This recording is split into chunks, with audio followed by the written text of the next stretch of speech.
दोस्तों very good evening. आप सभी लोगों को नमस्कार। जैसा कि अपना फर्स्ट सेशन जो था, जो हमने वापस से स्टार्ट किया था बेसिक ट्रेनिंग का, वो ऑलरेडी हमने लास्ट वीक में लिया था। आज हमारा सेशन 2 रहेगा। ओके दोस्तों, सो हम इस ट्रेनिंग कॉल को स्टार्ट करते हैं।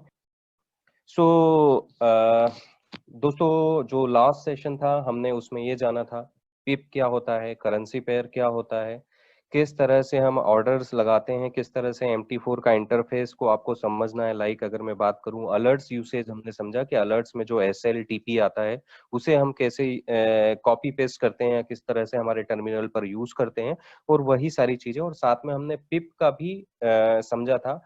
पिप में कुछ चीजें रह गई थी। आज के दिन हम क्या करने वाले हैं, मैं आपको बताना चाहता हूँ कि आज के दिन हम जो बचे हुए फॉरेक्स पेयर्स को छोड़कर, इवन दो फॉरेक्स पेयर में भी JPY पेयर्स छुटा हुआ है, हम उसके ऊपर बात करेंगे। और उसके अलावा अगर मैं बात करूं तो इंडाइसेस एंड कमोडिटीज के ऊपर जो हमारा कॉल रहे, मतलब जो ये पिप का वैल्यू काउंटिंग रहता है, किस तरह से पिप काउंट करते हैं, उस वो हम बात करेंगे। साथ में लिमिट ऑर्डर्स के ऊपर हम आज समझेंगे कि लिमिट ऑर्डर्स क्या होते हैं। तो सबसे पहले मैं बात करता हूँ अपना पिप का, कंटिन्यू करते हैं जहां पर हमने छोड़ा था। लाइक मैक्सिमम फॉरेस्ट की जो पेयर्स होते हैं उन पे आप सभी लोगों ने देखा है कि वहां पर फोर्थ डिजिट, डेसिमल के बाद फोर्थ डिजिट रहती है, जिसको हम पिप वैल्यू काउंट करते हैं, लाइक दिस। जैसे कि यूरो USD है, आप खुद देख रहे हैं, मैंने आपको एक और तरीका बताया था। यहाँ पर आप देख रहे हैं 1.1459 या 1.1461। फोन साइज बड़ा है, मतलब पिप का काउंटिंग प्लेस जो रहता है सिंगल डिजिट वाला सिंगल, और डबल डिजिट आप दो डिजिट देख रहे हैं, मीन्स दो डिजिट से मतलब 60 से 61 दिख रहा है, ये वन पिप का मूवमेंट है। ठीक है, मतलब वन पिप का स्प्रेड है। 1.8 स्प्रेड भी आपको दिख रहा है, 17-18 मीन्स 1.7 का ये स्प्रेड है। मतलब बिड और आस्क के बीच में जो डिफरेंस होता है उसे हम स्प्रेड बोलते हैं। अब आता है जो जितने भी पेयर से हमने ये समझ लिए थे कि 1 पॉइंट, मतलब पॉइंट के बाद जितनी भी पेयर है मैक्सिमम आप देखेंगे फॉरेक्स पेयर जितनी भी है। मैं जस्ट थोड़ा सा कर्सर मूव कर रहा हूँ या स्क्रीन को थोड़ा सा मूव कर रहा हूँ, आप देख रहे हैं कि मैक्सिमम पेयर्स जो हैं उनमें आपको दिखेगा 1 पॉइंट, जिस तरह से यूरो AUD 1.6365। तो 6365 मीन्स फोर्थ प्लेस जो है 5 या 4, वो पिप का काउंटिंग प्लेस है वन का। ठीक है, जस्ट लाइक 6-3 देख रहे हैं। मैं थोड़ा सा इसको एक बार और बता देता हूँ, कई सारे लोग नए होंगे जिनको थोड़ा सा मे बी के समझ में नहीं आ रहा होगा, तो मैं थोड़ा सा इसको रिपीट कर देता हूँ। हम पिप को पूरा ही आज समझते हैं वापस से, ठीक है, ज्यादा समय नहीं लगेगा। मैं जाता हूँ नोट्स पर, जस्ट नोट्स ओपन करता हूँ, न्यू नोट। आप देख सकते हैं यहाँ पर हम थोड़ा सा रेफर भी करते हैं। आप सब लोगों ने भी अगर अपने अकाउंट ओपन कर रखे हो, डेमो अकाउंट, तो 1.1459 चल रहा है अभी डेमो में। Euro USD, euro USD it is 1.1459। Okay, आप देख सकते हैं ये 59, तो ये जो 9 है ये पिप का, सिंगल पिप का प्लेसमेंट है। ठीक है, या काउंटिंग है, मतलब डेसिमल के बाद जो फोर्थ प्लेस होता है वहां वही पिप का काउंटिंग होता है। 1 2 3 जो भी मूवमेंट होगा वो होगा। अब अगर इसे काउंट किया जाए तो कैसे होगा, जस्ट लाइक अगर आपने ये बाय ऑर्डर एग्जीक्यूट किया है यहाँ पर 1.1459 पे, और ये गया 1.1489। ओके, तो 1.1459 से 1.1489 ये कितने पिप का मूवमेंट हुआ दोस्तों? ये करीब करीब जो पिप का मूवमेंट हुआ, अगर मैं बात करूं, आप खुद निकाल सकते हैं, 30 पिप। 30 पिप कैसे, आप देख सकते हैं 89, ये 1.1489, 9 is the last value to count your pip. 89, ठीक है, दिखा आपको 189, 1.1489। और ये यहां से कहां से मूव किया था इसने, 1.1459, तो 59 से 89, राइट, 30 पिप। ओके, थोड़ा सा और समझा देता हूँ, मे भी किसी को कुछ कंफ्यूजन होगा, या डबल डिजिट में मैंने काउंटिंग बताया है। अगर मैं बात करूं लाइक ये बाय ऑर्डर एग्जीक्यूट किया आपने, बट वैल्यू आ गई 1.1452। ओके, ये आ गया 52, तो ये यहाँ पर अगर 52 हुआ तो क्या सिचुएशन होगी, ये होगी दोस्तों 7 पिप नेगेटिव। 7 पिप नेगेटिव अगर आपने बाय ऑर्डर एग्जीक्यूट किया यूरो USD का, तो राइट। इसी तरह से जो मैं बोलना चाह रहा था, आपने देखा होगा सभी पेयर में 1 पॉइंट, मतलब पॉइंट या दशमलव, जो हिंदी वाले दशमलव समझते हैं, मतलब मैं अगर कई लोग को कुछ रेफर करने में दिक्कत हो रही है तो इसीलिए मैं बार बार हिंदी का भी वर्ड यूज कर रहा हूँ। दशमलव के बाद का फोर्थ प्लेसमेंट, पॉइंट के बाद का फोर्थ प्लेसमेंट जो है वही ये वाला जो है, यहाँ पर हम पिप काउंट करते हैं, या पिप का वैल्यू जो भी होता है मूवमेंट इसी डिजिट के मूवमेंट के आधार पर निर्धारित होता है। अब अगर हम यहाँ पर देखें यूरो यूएसडी हुआ, आपको दूसरी पेयर भी आप देखेंगे, जस्ट लाइक आप देखिए GBP USD, USD CAD, USD CHF, NZD USD, AUD USD, AUD NZD, और जितने भी पेयर आप देखेंगे जेपीवाई पेयर्स को छोड़ के, तो आपको उसी तरह से काउंटिंग करना है, क्योंकि सभी में पॉइंट के बाद फोर्थ प्लेस आपको दिखेगा, और फोर्थ प्लेस ही पिप का मूवमेंट जो होगा, उसी फोर्थ प्लेस पे जो डिजिट का मूवमेंट होगा वही पिप का मूवमेंट निर्धारित होगा। अब मैं आता हूँ आपको, जिस तरह से मैंने बोला कि जेपीवाई पेयर में अलग होता है, आप देख सकते हैं ये यूएसडी जेपीवाई है। यूएसडी जेपीवाई में आप देख रहे हैं 107.11 ले लेता हूं मैं, आप फिर देख रहे हैं यहाँ पे बिड और आस्क प्राइस दिख रही है, इन दोनों के बीच में भी अगर हम बात करें तो करीब करीब 2.2 पिप्स का स्प्रेड है, आप देख भी सकते हैं। मैं थोड़ा सा पीछे करता हूँ, यूएसडी देखिए 22 मीन्स 2.2 पिप्स का मूवमेंट स्प्रेड है, स्प्रेड मेंशन भी है, आप देख सकते हैं स्प्रेड के यहाँ 21, 22, 23 हो रहा है, इन दोनों के बीच का डिफरेंस। अब आते हैं पिप पर, तो पिप के ऊपर अगर हम बात करें, लाइक यहाँ पर आते हैं यूएसडी जेपीवाई, ओके। अभी करंट रेट क्या चल रहा है दोस्तों, 107.11, मैं यहाँ पर डालता हूँ 107.11, ओके। आप देख सकते हैं यहाँ पर जो, सॉरी दोस्तों कॉल आ गया था, तो 107.11, यहाँ पर ये जो 1 है डिजिट के बाद, सॉरी पॉइंट के बाद जो सेकंड डिजिट है, वहीं से पिप का निर्धारण होता है, या पिप का काउंटिंग होता है, या पिप का मूवमेंट हम काउंट करते हैं, ओके। अब ये अगर 107.11 से अगर यहाँ पर 107 पॉइंट हम ले लें 31, ओके, तो 11 से लेके जस्ट 11 से ये कितना हुआ 31, कितने पिप का मूवमेंट हुआ, यहाँ पर हुआ दोस्तों 20 पिप का मूवमेंट। आप आई होप समझ गए होंगे कि यहाँ पर जिस तरह से यूरो यूएसडी या जो दूसरे पेयर जिनमें जो वैल्यू उनके पॉइंट के बाद फोर्थ डिजिट के मूवमेंट के आधार पर निर्धारित होती है, उसी तरह से जेपीवाई पेयर्स जितने भी है उन पर पॉइंट के बाद जो दूसरा डिजिट है उसके मूवमेंट के आधार पर पिप का काउंटिंग या पिप का निर्धारण होता है, ठीक है। आप देख सकते हैं कि इसी तरह से ये चीजें ओवरऑल अगर हम देखें, मैं थोड़ी सी कुछ और पेयर्स भी बता देता हूँ। यूएसडी जेपीवाई इस तरह से आप अगर देखेंगे जो भी जेपीवाई पेयर है, एयूडी जेपीवाई आप देख सकते हैं 74.98 है, अगर 98 से अगर 78 हो गया 74.78, तो 20 पिप का मूवमेंट हुआ है, 98 से 78 मतलब 20 पिप नीचे आया है, राइट। सीएचएफ जेपीवाई आप यहाँ पर भी देख सकते हैं पॉइंट के बाद 2 डिजिट, और आप देख सकते हैं इनके फॉन्ट्स भी बड़े हैं, मतलब इससे भी आप निर्धारण कर सकते हैं कि ये फॉन्ट साइज जो बड़े हैं यही पिप का मूवमेंट दे रहे हैं, या पिप के मूवमेंट के आधार पर निर्धारण होता है इसका, या निर्धारित होते हैं, ठीक है। ये हो गया ओवरऑल। अगर हम फॉरेक्स पेयर या करेंसी पेयर्स की बात करें दोस्तों, तो इस आधार पर हम पिप का काउंटिंग या पिप को कैसे काउंट करना है मैंने जो बताया इसी आधार पर करते हैं। बट हम जिस तरह से ट्रेड करते हैं, हमारे पास जो अलर्ट्स आते हैं सिर्फ करेंसी पेयर के नहीं, कमोडिटी के भी आते हैं, साथ में इंडाइसेस के भी आते हैं। कमोडिटी मींस जो गोल्ड जो आप ट्रेड करते हैं ना दोस्तों, जैसे यहाँ आप देख रहे हैं एक्सएयू यूएसडी देख रहे हैं, यहाँ पर पिप का निर्धारण करेंसी पेयर के आधार पर नहीं होता है, ठीक है। कैसे होता है वो मैं बताता हूँ। अभी 1813 रेट चल रहा है, हम यहाँ पर आते हैं गोल्ड मीन्स एक्सएयू यूएसडी, एक्सएयू यूएसडी, और ये हुआ 1813 इनका करंट रेट है, 1813, और आगे का भी देख लेते हैं क्या है 1813.70, ओके। यहाँ पर हम करते हैं 1813 पॉइंट, सॉरी 0.70, ओके।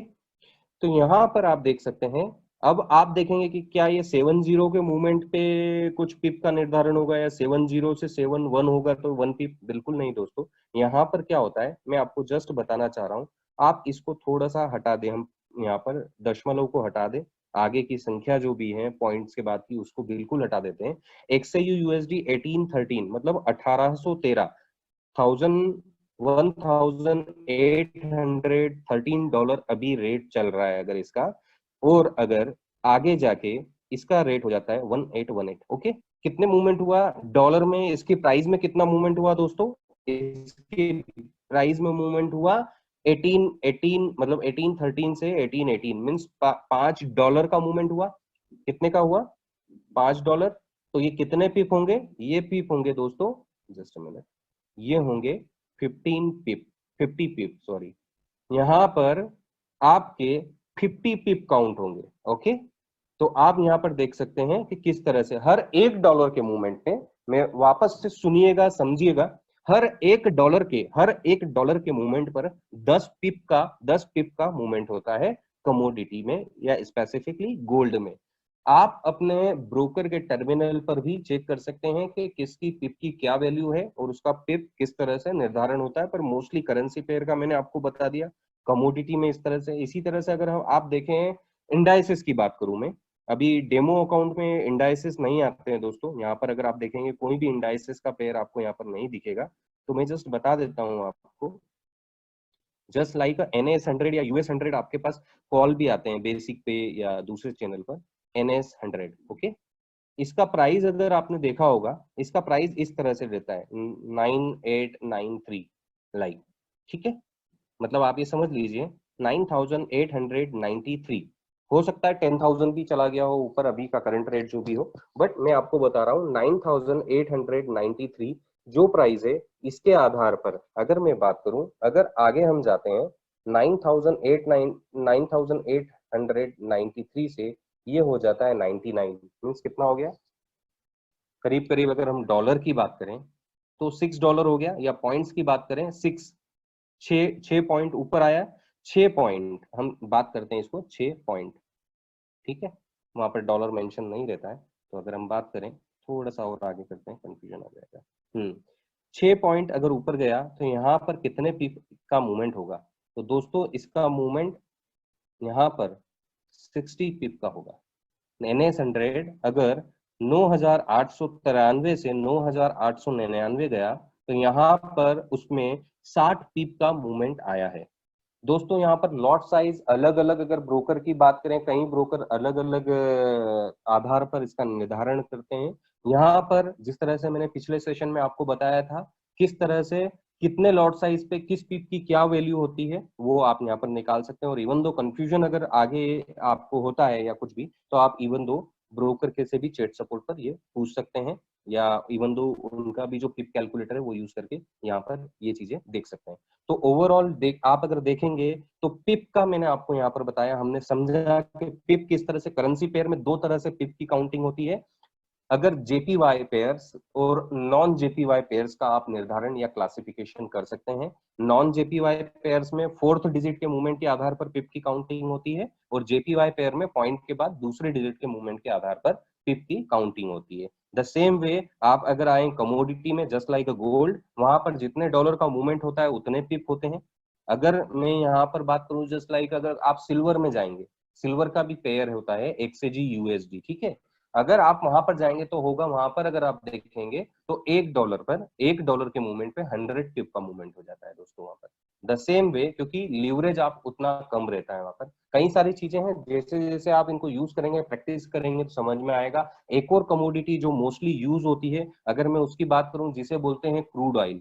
क्या बोलते हैं दोस्तों, क्रूड ऑयल। मैं थोड़ा सा उसका भी बता देता हूँ। आप अगर यहाँ पर अगर देखेंगे तो उसका नाम रहता है, किस नाम से रहता है, WTI। अब अगर हम बात करें, अगर एज एग्जांपल अभी उसका उदाहरण के हिसाब से, अगर उसका $40 का रेट है, कितना, $40 अभी अगर चल रहा है, और आपने कोई भी बाय या सेल लगाया, वॉट एवर जो भी है, वहां पर पिप का निर्धारण कैसे होता है, तो यहाँ पर क्रूड ऑयल में अगर आप देखेंगे $40 है, और इफ सपोज $40 पे आपने सेल ऑर्डर लगाया और ये आगे जाके $38 हो गया, कितना हो गया, $38, तो यहाँ पर कितने पिप का मूवमेंट हुआ दोस्तों, यहाँ पर आपका 200 पिप का मूवमेंट होगा।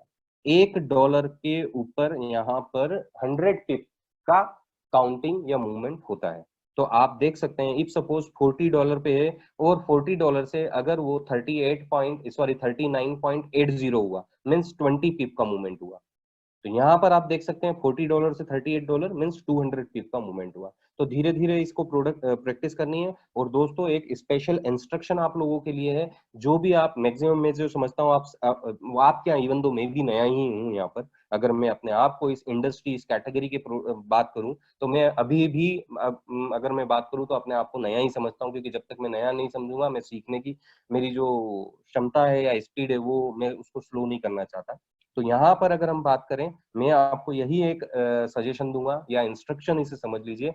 आप अगर जो भी अपने अकाउंट पर अगर ट्रेड करते हैं, अगर आपका अकाउंट $1000 से कम का है तो प्लीज आप कमोडिटी पे या इंडाइसेस पर ट्रेड न करें या क्रिप्टो पर ट्रेड न करें।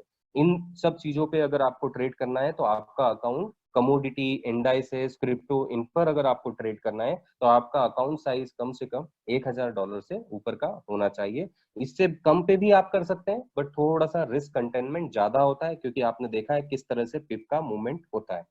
आई होप आप समझ गए होंगे इस चीज को। अब हम आते हैं दोस्तों यहाँ पर दूसरे दूसरे ऑर्डर टाइप, दूसरे टॉपिक के ऊपर, जिसमें हमने बोला था कि आज हम लिमिट ऑर्डर भी समझेंगे। लिमिट ऑर्डर क्या होता है? जस्ट लाइक अगर मैं बात करूं, जैसे ही आप कोई भी ऑर्डर में जाते हैं तो आपको 5 टाइप के ऑर्डर दिखते हैं। हमने अभी तक ये इंस्टेंट एग्जीक्यूशन वाला जो चीज है ये ऑलरेडी हमने लास्ट सेशन में कवर किया था। अब आप इसके नीचे देख रहे हैं buy limit, sell limit, buy stop, sell stop. इन्हें हम बोलते हैं बाय सॉरी लिमिट ऑर्डर। ठीक है, लिमिट ऑर्डर जो होते हैं, देखें बाय लिमिट आपको दिख रहा है, तो एक्चुअली बाय लिमिट है क्या? तो हम जस्ट जाते हैं वापस, नोट्स का यूज करते हैं दोस्तों।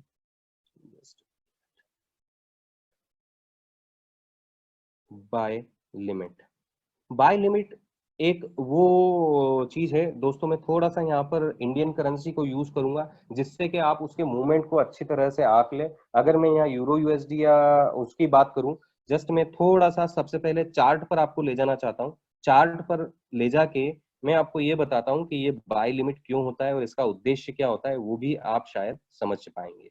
जस्ट अ मिनट, 10, ये यूएसडी जेपीवाई के मैं चार्ट पर जाता हूँ।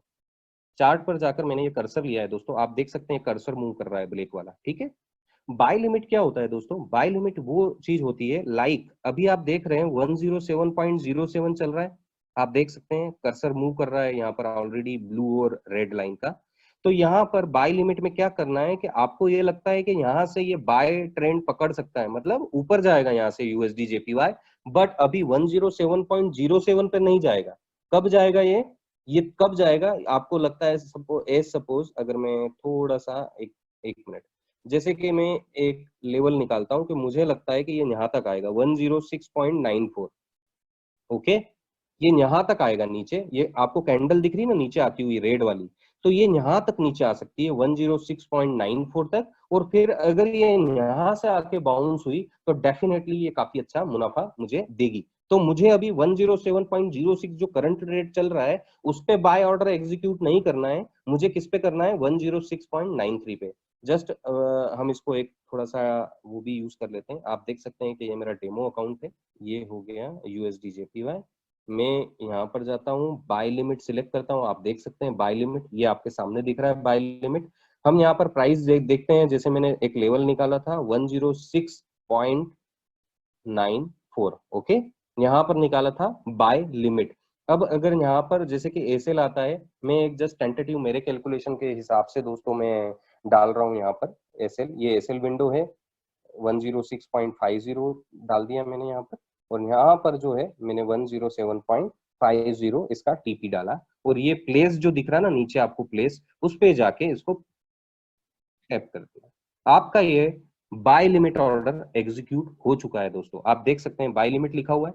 आप देख रहे हैं सबसे नीचे दिख रहा है आपको यूएसडी जेपीवाई, और यूएसडी जेपीवाई 0.10 का लॉट लगाया मैंने, और बाय लिमिट का ऑर्डर क्या है 106.94। ठीक है, उसका एसएल और टीपी भी आपको दिख रहा है इसके नीचे अगर आप देखेंगे।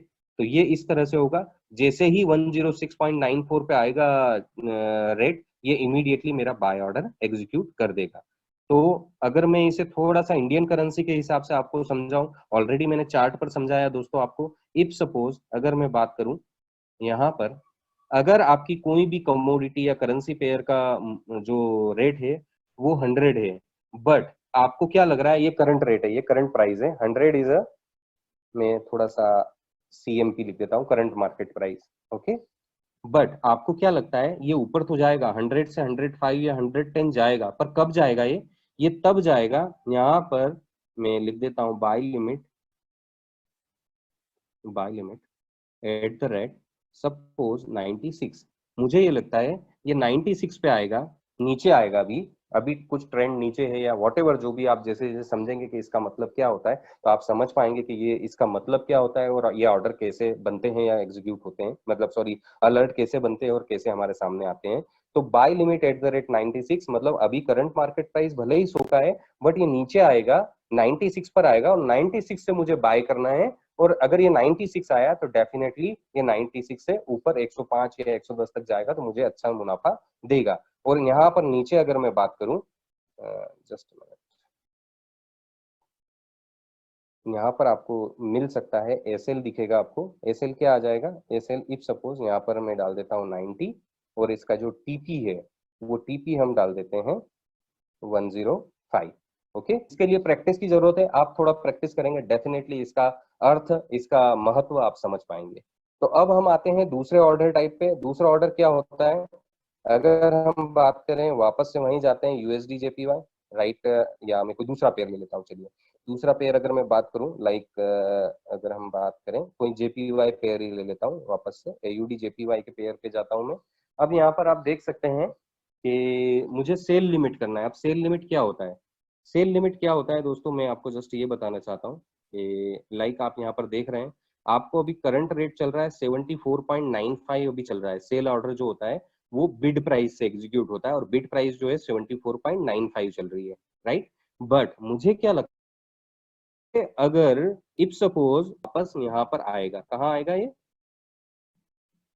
ये आएगा 75.12 पर। मुझे ये लगता है कि ये अभी जो करंट रेट चल रहा है ये थोड़ा सा ऊपर जाएगा, और अगर ये इस लेवल पर अगर गया 75.12 पर अगर गया, यहां से अगर सेल होगा तो डेफिनेटली ये नीचे तक आएगा और मुझे अच्छा मुनाफा देगा। तो मैं क्या करूंगा, यहाँ पर आप देख सकते हैं, मैं इस पर जाऊंगा न्यू ऑर्डर पर, यहाँ पर लूंगा सेल लिमिट। आप देख सकते हैं ये सेल लिमिट मैंने सिलेक्ट किया है, और आप देख सकते हैं यहाँ पर मैं प्राइस डालूंगा 75.12 जो मैंने आपको बताया था, और यहाँ पर इसका एक एसएल लगा देता हूँ मैं सपोज 75.50, और इसका जो टारगेट है वो मैं यहाँ लगा देता हूँ 74.50। ओके, और इस सेल लिमिट को मैंने एग्जीक्यूट कर दिया। आप देख सकते हैं ये भी मेरा ऑर्डर, आप देख सकते हैं सेल लिमिट में आ गया। 0.10 का लॉट, 75.12 का एक लेवल है जिसको मैंने पकड़ा कि यहाँ तक आएगा, और यहाँ से जब ये गिरेगा या नीचे जाएगा तो काफी अच्छा मुझे मुनाफा दे सकता है। तो ये वहां के मैंने ये ऑर्डर ले लिया। थोड़ा सा वापस में जाता हूँ पीछे वाले, मतलब आईएनआर वाले लेवल पर, आपको समझा देता हूँ। अगर यहाँ पर वही करंट रेट, अगर सीएमपी अगर 100 रुपीज चल रहा है सेल लिमिट का, तो यहाँ पर आपको ऑर्डर आएगा या अलर्ट आएगा सेल लिमिट क्या आएगा, इफ सपोज आपको लग रहा है अभी करंट रेट 100 है बट ये थोड़ा सा ऊपर जाएगा, कितना ऊपर जाएगा, एज एग्जांपल अगर ये 102 गया और 102 से टच होके नीचे, अगर ये 102 तक गया, बस वहीं तक इसकी क्षमता है, वहां से डेफिनेटली ये नीचे गिरेगा। तो क्या होगा, मैं यहाँ पर डालूंगा sell limit order at the rate 102। अभी करंट मार्केट चल रहा है 100 पर, बट मैं 102 पर सेल लिमिट ऑर्डर लगाऊंगा। तो जैसे ही 102 पर जाएगा मेरा सेल ऑर्डर एग्जीक्यूट हो जाएगा। साथ में इसके आपको हो सकता है कि एसएल आएगा, आएगा ही, हो सकता है क्या, डेफिनेटली आएगा ही। तो इसका एसएल आप समझ लीजिए 107, और यहाँ पर आपको इसका टीपी मिल सकता है एज एग्जांपल 95। ओके, तो ये आपको सेल लिमिट आ गया, राइट। मींस बाय लिमिट और सेल लिमिट दोनों एक दूसरे के अपोजिट है। आई होप कि ये चीज आप समझे होंगे कि मैं क्या बताना चाह रहा हूं, और किस तरह से बाय लिमिट और सेल लिमिट का महत्व क्या होता है, ये क्यों हम इन ऑर्डर को एग्जीक्यूट करते हैं या क्यों इस तरह के ऑर्डर हम लगाते हैं। अब हम आते हैं दूसरे दो ऑर्डर पर, जो कि हमने, अगर मैं बात करूं इसके जस्ट, जिस तरह से बाय लिमिट और सेल लिमिट दोनों एक दूसरे के अपोजिट है, उसी तरह से मैं आप लोगों को ये बोलना चाहता हूँ दोस्तों कि यहाँ पर आप जाते हैं, ये जो बाय स्टॉप और सेल स्टॉप है ना, ये बाय लिमिट और सेल लिमिट के जस्ट अपोजिट है। कैसे अपोजिट है, मैं जस्ट आपको ये बताना चाहता हूँ। बाय स्टॉप, ये जो बाय स्टॉप ये क्या होता है, बाय स्टॉप ये होता है दोस्तों, मैं वापस से जाता हूँ, कोई दूसरा पेयर पकड़ता हूँ, एनजेडी यूएसडी हम लेते हैं, ठीक है। अभी एनजेडी यूएसडी आप देख रहे हैं, ये मैं थोड़ा सा टाइम फ्रेम इसका चेंज कर देता हूं दोस्तों, जस्ट अ मिनट। H1 ले लिया मैंने। अब मुझे ये लगता है दोस्तों कि अभी जो करंट रेट जो चल रहा है, ये आप देख रहे हैं 0.6566 अभी इसका आस्क प्राइस है, जिसपे मेरा बाय ऑर्डर एग्जीक्यूट होगा। बट मुझे ये लगता है कि ये यहाँ से उतना बड़ा स्विंग नहीं देगा। बट एक लेवल ऐसा दिख रहा है मुझे। कौन सा लेवल? मुझे एक लेवल ये दिख रहा है यहाँ वाला 6577 वाला, कि अगर इसने इसको क्रॉस किया, इसने 6577 को क्रॉस करके अगर ऊपर गया, तो डेफिनेटली ये काफी ऊपर जाएगा और अच्छा मुझे मुनाफा देगा। तो मैं क्या करूंगा, अभी मैं इंस्टेंट एग्जीक्यूशन नहीं करूंगा। अभी 6566 चल रहा है, इसको क्या करूंगा मैं, 6577 का ऑर्डर एग्जीक्यूट करूंगा। यहाँ पर क्या करूंगा, बाय स्टॉप। बाय स्टॉप पे गया दोस्तों, यहाँ पर मैंने 0.6577, मतलब अभी का जो रेट चल रहा है उससे ऊपर वाला जो एक लेवल है वो निकाला, कि अगर ये क्रॉस हुआ, अगर ये क्रॉस हुआ तो इसके ऊपर ये डेफिनेटली जाएगा। तो मुझे अभी ये लग रहा है कि 0.6577 अगर गया, ये क्रॉस किया, टच किया, तो डेफिनेटली ये ऊपर जाएगा। यहाँ पर मैं ये डाल सकता हूँ कि लाइक एसएल अगर मैं निकालूं, तो ये यहाँ पर दे सकता हूँ 6527 का एसएल ले लिया, और यहाँ पर हम टीपी ले लेते हैं 6600। ओके, और ये मैंने प्लेस कर दिया। आप देख सकते हैं ये ऑर्डर अभी ओपन है, लिमिट ऑर्डर है। ये बाय स्टॉप मैंने लगा दिया। इसको वापस मैं वो करंट मार्केट प्राइस से ही बताना चाहूंगा आपको, वापस से थोड़ा सा समझिएगा इसको। करंट मार्केट प्राइस चल रहा है 100 रुपए, है ना। आपको बाय स्टॉप क्यों यूज करते हैं मैं वो बताना चाहता हूँ। 100 रुपीज चल रहा है। इफ सपोज गोल्ड, हम गोल्ड ही पकड़ते हैं, गोल्ड का रेट 100 रुपए चल रहा है। आपको लगता है कि ये गोल्ड अभी 100 है, बट मुझे आपका एनालिसिस वॉट एवर जो भी है, आपका एनालिसिस ये बोलता है कि मुझे अभी 100 रुपए वाले जो करंट मार्केट रेट है उस पर ऑर्डर नहीं लगाना है, बाय ऑर्डर। मुझे लगता है कि 102 तक जाने दो इसे। अगर इसने 102 टच किया तो डेफिनेटली ये उसके ऊपर जाएगा। तो मैं यहाँ पर क्या करूंगा, buy stop at the rate 102। मतलब अभी 100 रुपए चल रहा है करंट रेट, मैं उस पर बाय नहीं कर रहा हूं। मैं किस पर बाय कर रहा हूं, मैं एक लिमिट ऑर्डर लगाया, क्या कि अगर ये 102 क्रॉस किया या 102 टच किया तो डेफिनेटली ये 108 110 तक जाएगा। तो मैं क्या करूंगा, 100 रुपए पे बाय नहीं करूंगा, एक बाय स्टॉप ऑर्डर लगाऊंगा यहाँ पर, और उसमें प्राइस डालूंगा 102, buy stop at the rate 102। और यहाँ पर आपको हो सकता है कि एसएल आएगा यहाँ पर लाइक 97, और आपको इस पे टीपी आ सकता है इसी अलर्ट पर, वो आ जाएगा लाइक 110। ओके, तो इस तरह से आपका करंट मार्केट प्राइस 100 रुपए चल रहा है, बट आपको 102 पर आपके ट्रेड में इंटर होना है, बाय ट्रेड में। तो वहां पर हम बाय स्टॉप यूज करते हैं। आई होप कि आपको ये चीज क्लियर हुई होगी। वापस से बोल रहा हूँ दोस्तों, थोड़ी प्रैक्टिस तो आपको करनी पड़ेगी। बिना प्रैक्टिस करे ये ज्यादा अच्छी तरह से समझ में मतलब अभी तो आपको आया ही होगा, बट इसको याद रखना है, इसका महत्व समझना है, तो इसकी प्रैक्टिस आप अपने डेमो अकाउंट पे करें। डेफिनेटली आपको इसका महत्व समझ में आएगा। अब हम जाते हैं दोस्तों, जीबीपी यूएसडी का एक मैं चार्ट लेता हूं। अब हम बात करेंगे सेल स्टॉप। किसकी? Sell stop. सेल स्टॉप क्या होता है? सेल स्टॉप ये होता है दोस्तों, जस्ट लाइक मैं यहाँ पर एक मिनट H4 का चार्ट यूज कर लेता हूँ। मुझे ये लगता है कि ये जो है अभी 2636 चल रहा है रेट, अभी जीबीपी यूएसडी का 2636 रेट चल रहा है। बट मुझे ऐसा लगता है कि ये यहाँ पर नहीं, अगर इसने ये वाला, आप देख रहे हैं ये वाला लेवल 2587, 2587 वाले लेवल को अगर इस प्राइस को अगर क्रॉस कर दिया, नीचे आ गया, इस प्राइस के नीचे आ गया या इस प्राइस तक अगर आ गया, तो डेफिनेटली जीबीपी यूएसडी नीचे जाएगा। राइट, 2587 मैं जाऊंगा, यहां पर क्या करूंगा, सेल स्टॉप लगाऊंगा 1.2587, मतलब करंट प्राइस से नहीं, नीचे उससे लिया मैंने। और यहाँ पर मैं ये यूज कर लेता हूँ 2637, इसका एसएल डाल देता हूँ, और यहाँ पर मैं डाल देता हूँ 1.2487। ये इसका टीपी हो गया, और ये मैंने प्लेस कर दिया। आप देख सकते हैं ये सेल स्टॉप ऑर्डर भी अभी ऑलरेडी लिमिट ऑर्डर में लगा हुआ है। जैसे ही ये 2 पॉइंट अभी चल रहा है 1.2638, क्या चल रहा है 2638, आप देख सकते हैं 2638 चल रहा है ये। बट मेरा ऑर्डर कब लगेगा सेल ऑर्डर, जब ये इस लेवल को 2587 आप देख रहे हैं, ये अगर क्रॉस होगा यहाँ पर आएगा तभी मेरा सेल ऑर्डर एग्जीक्यूट होगा। ठीक है, ये मेरा एनालिसिस है, मुझे लगता है कि यहाँ पर आएगा उसके बाद ही ये सेल बनता है, अदरवाइज नहीं बनता। तो मैंने ये सेल स्टॉप ऑर्डर यहाँ पर लगाया। इसको थोड़ा सा वापस देखते हैं वही 100 रुपए के गोल्ड के ऊपर। 100 रुपए का गोल्ड आपका प्राइस चल रहा है, बट सॉरी सॉरी सॉरी, हम्म, आप देख सकते हैं यहाँ पर मैं यूज करता हूँ, करंट मार्केट प्राइस चल रहा है आपके गोल्ड का 100 रुपीज मीन 100 रुपए। बट आपको लगता है कि मुझे 100 रुपए से सेल ऑर्डर नहीं लगाना है, आपको ये लगता है कि अभी 100 रुपए से ये ऊपर भी जा सकता है, नीचे भी जा सकता है, कहीं ना कहीं कोई संशय की स्थिति है। अब आपने आपका एनालिसिस या जो भी है आपकी एक्सपर्टीज के हिसाब से आपने देखा कि अभी 100 रुपए नहीं, बट अगर ये 98 पे गया, अगर ये 98 अगर इसने टच किया तो डेफिनेटली ये नीचे जाएगा ही जाएगा।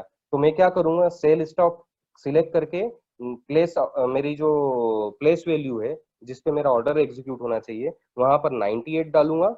इसका एस एल इफ सपोज आपको थोड़ा सा डाल देता हूं मैं, 103 इसका एस एल आ गया। और इसका अगर मैं टीपी की बात करूं तो टीपी आ गया आपका करीब करीब 90। ठीक है, ये मैं डाल दूंगा इस तरह से एस एल और टीपी डाल के। तो अभी 100 रुपए जो रेट चल रहा है ना उस पे मेरा sell limit order sell execute नहीं होगा, जब जैसे ही वो 98 पे जाएगा, मतलब नीचे जा रहा है, बट मुझे ऐसा लग रहा है कि अभी नहीं करना है, मुझे अभी सेल ऑर्डर एग्जीक्यूट नहीं करना है, मुझे थोड़ा और नीचे जाने दो। 98 तक अगर ये जाएगा तो डेफिनेटली नीचे जाएगा, वहां से इसका सेल ऑर्डर एग्जीक्यूट हो, इस तरह से मैं सेल स्टॉप ऑर्डर लगाऊंगा, डेफिनेटली वो एग्जीक्यूट हो जाएगा। तो इस तरह से हम ये लिमिट ऑर्डर यूज करते हैं दोस्तों, इस तरह से लिमिट ऑर्डर लगाते हैं, buy limit, sell limit, buy stop, sell stop. I hope आप ये चीज समझ गए होंगे कि किस तरह से लिमिट ऑर्डर लगाते हैं और इनका महत्व क्या है या इनको क्यों यूज करते हैं। ठीक है, तो दोस्तों आज के सेशन में यही चीजें हम क्लोज करते हैं कि हमने पिप वैल्यू सभी करेंसी पेयर्स का, हमने कमोडिटी पेयर्स का, इंडाइसेस पेयर्स का, कैसे पिप वैल्यू काउंट करते हैं या पिप को काउंट करते हैं वो हमने समझा। साथ में लिमिट ऑर्डर्स समझे कि लिमिट ऑर्डर का महत्व क्या होता है और लिमिट ऑर्डर क्यों यूज किए जाते हैं। और दोस्तों एक और चीज मैं बोलना चाहता हूँ, कई लोग जो नए आए हैं, मतलब लाइक अगर मैं बात करूं आप नए आए हैं, तो नए बन के नया कोई भी व्यक्ति आता है तो वो स्टूडेंट बन के रहता है, लाइक सीखने की प्रवृत्ति होनी चाहिए आपकी, आपका लर्निंग एटीट्यूड होना चाहिए। कई लोग ऐसे हैं जो रियल अकाउंट पर अपने हिसाब से भी ट्रेड लगा रहे हैं। तो आप सभी लोगों से, मैं जो लोग ऐसा कर रहे हैं उन सभी लोगों से मेरी गुजारिश है, प्लीज प्लीज पहले अपनी एक्सपर्टीज डेमो अकाउंट पर प्रैक्टिस करिए, उसके बाद अलर्ट्स के ऊपर अपना हाथ जमाइए, जो अलर्ट्स आ रहे हैं उन अलर्ट्स को यूज करिए, और उसके बाद कुछ चीजों को सेल्फ ट्रेडिंग पे लेके आइए। आप इमीडिएटली एक ही महीने में खुद ट्रेडर अगर बनने जाएंगे दोस्तों, हो सकता है शुरुआत में आपको कोई शुरुआती सफलता मिल भी जाए, बट आगे ये सफलता मिलना थोड़ा सा मुश्किल होगा। तो कहने का मतलब ये है दोस्तों कि हर चीज जो भी आप एक्ट करो उसके पहले उसका नॉलेज जरूर लो। आप कभी भी लालच में आके, ग्रीडीनेस में आके इस चीजों में मत सोचिए कि आप ये सोचेंगे कि ये तो मुझे आ गया या मैं तो सब अब कर सकता हूँ। तो प्लीज ऐसा कर कर आप अपनी एक हार्ड अर्न मनी, आप अपनी मेहनत की कमाई को स्टेक पर लगा रहे हो। तो please focus on gaining the knowledge. So thank you so much दोस्तों इस ट्रेनिंग कॉल पर बने रहने के लिए, और आपके इस अमूल्य समय को अपना ज्ञान बढ़ाने के लिए जो आपने यूज किया है, अपने आप को एम्पावर करने के लिए जो आपने यूज किया है, डेफिनेटली उसका प्रतिफल आपको मिलेगा। Thank you so much again इस ट्रेनिंग कॉल पर बने रहने के लिए, और जो भी आज सिखाया है, जो भी चीजें बताइए, आप उसको प्लीज थोड़ा सा प्रैक्टिस करिएगा, वापस से रीड करिएगा, समझिएगा, तो आपको डेफिनेटली उसकी मदद मिलेगी। दोस्तों अगले सेशन पे हम मिलेंगे, उसका इंफॉर्मेशन आपको मिल जाएगा। Again thank you so much.